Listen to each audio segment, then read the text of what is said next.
Hello guys, welcome back to our channel learn with Payal. आज हम संत तुलसीदास, संत तुकाराम, संत ज्ञानेश्वर, संत एकनाथ और संत रामानुज इनके बारे में थोड़ी सी जानकारी देखने वाले हैं। चलो तो फिर आज के हमारे वीडियो को शुरू करते हैं। संत तुलसीदास। गोस्वामी तुलसीदास हिंदी साहित्य के महान संत कवि थे। रामचरितमानस इनका गौरव ग्रंथ है।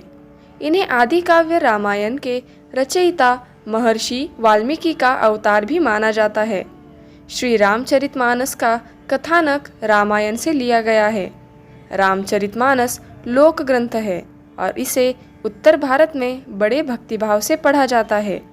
इसके बाद विनय पत्रिका उनका एक अन्य महत्वपूर्ण काव्य है। महाकाव्य श्री रामचरितमानस को विश्व के 100 सर्वश्रेष्ठ लोकप्रिय काव्यों में 46वां स्थान दिया गया। संत ज्ञानेश्वर। संत ज्ञानेश्वर जी भारत के महान संत और प्रसिद्ध मराठी कवि थे। उनका जन्म 1275 ईस्वी में भाद्रपद के कृष्ण अष्टमी को हुआ था। महान संत ज्ञानेश्वर जी ने संपूर्ण महाराष्ट्र राज्य का भ्रमण कर लोगों को ज्ञान, भक्ति से परिचित कराया एवं समता, समभाव का उपदेश दिया। 13वीं सदी के महान संत होने के साथ साथ वे महाराष्ट्र संस्कृति के आद्य प्रवर्तकों में से भी एक माने जाते थे। संत ज्ञानेश्वर जी का शुरुआती जीवन काफ़ी कष्टों में गुजरा। उन्हें अपनी शुरुआती जीवन में तमाम मुसीबतों का सामना करना पड़ा था। जब वे बेहद छोटे थे तभी उन्हें जाति से बहिष्कृत कर दिया गया। यहाँ तक कि उनके पास रहने को झोपड़ी तक नहीं थी। सन्यासी के बच्चे कहकर उनका अपमान किया गया।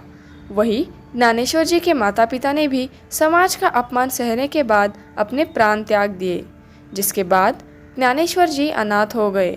लेकिन फिर भी वे घबराए नहीं और बड़ी समझदारी और हिम्मत से अपने जीवन का निर्वाह किया। जब वे महज 15 साल के थे तब उन्होंने खुद को भगवान कृष्ण की भक्ति में पूरी तरह लीन कर लिया था और वे एक साध्य योगी बन चुके थे। उन्होंने अपने नाम के ज्ञानेश्वरी नामक ग्रंथ की रचना की। उनका यह ग्रंथ मराठी भाषा का सबसे अधिक पसंद किए जाने वाला अद्वितीय ग्रंथ माना जाता है। उन्होंने अपने इस ग्रंथ में करीब 10,000 पद्यों की रचना की है। संत एकनाथ। संत एकनाथ भारत के प्रसिद्ध संत थे, जिनका जन्म पैठण में संत भानुदास के कुल में हुआ था। इन्होंने संत ज्ञानेश्वर द्वारा प्रवृत्त साहित्यिक तथा धार्मिक कार्य का सब प्रकार से उत्कर्ष किया। ये संत भानुदास के पौत्र थे।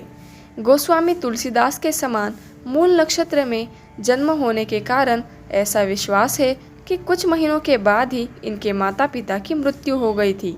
बालक एकनाथ स्वभावतः श्रद्धावान तथा बुद्धिमान थे।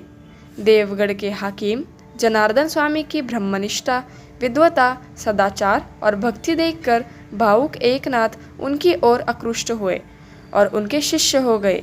एकनाथ ने अपने गुरु से ज्ञानेश्वरी, अमृतानुभव, श्रीमद् भगवत आदि ग्रंथों का अध्ययन किया और उनका आत्मबोध जागृत हुआ। संत तुकाराम। संत तुकाराम का जन्म देहू नामक गांव में साल 1598 में हुआ था। संत तुकाराम के पिता का नाम बोल्लोभा और माता का नाम कनकाई था।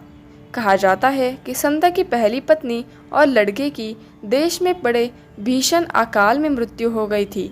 उसके बाद उन्होंने जीजाबाई से दूसरी शादी की थी।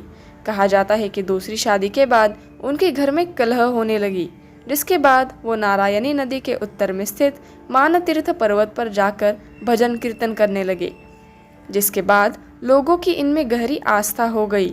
संत तुकाराम ने इस बात पर बल दिया है कि सभी मनुष्य परमपिता ईश्वर की संतान हैं और इस कारण समान हैं। संत रामानुज।